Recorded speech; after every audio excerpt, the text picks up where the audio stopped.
Magandang araw mga kakambal! Welcome back to our YouTube channel, Romely Chua.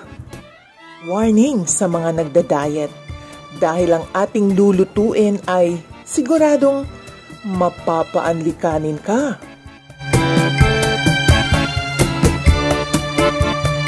Nakita nyo guys, yung annatto seeds ang una nating niluto sa mainit na mantika para makuha ang nagpapagganang kulay nito.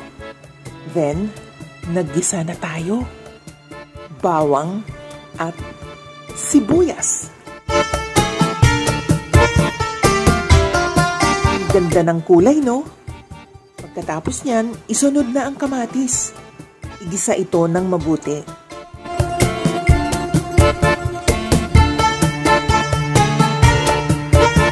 Pwede na nating ilagay ang bagoong alamang.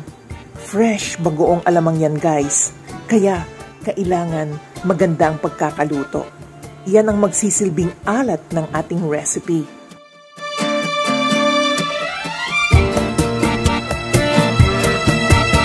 Ito na ang liempo. Skinless yan guys para less fat. Hiniwa ko into cubes. Katamtamang laki lang. Ang bango ah. Umpisa pa lang yan guys, pero natatakam na ako.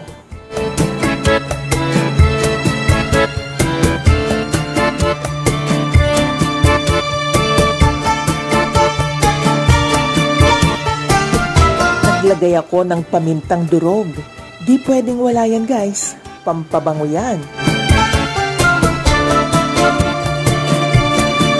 Naglagay din ako ng isang basong tubig. Pakuluan ito hanggang lumambot ang pork.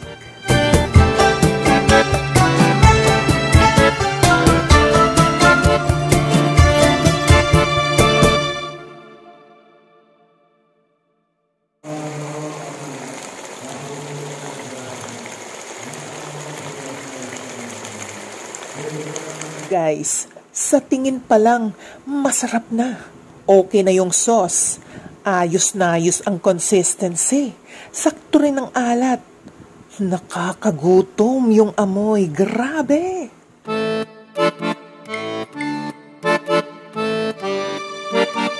Hindi perfect ang recipe na to pag walang pritong talong. Guys, nagprito tayo ng mga 3 pirasong eggplants. Ganyan lang ang hiwa. At huwag na huwag kalimutan, siling berde na siyang lalong magpapabango sa ating niluluto. Guys, bawal ang mainip.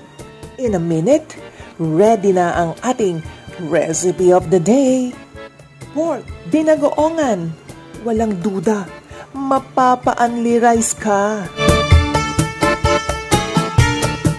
Eto na, excited na ako. Kain na tayo. Ano pang inaantay natin? Pasko? Magluluto tayo uli nito sa Pasko guys. Thanks for joining us.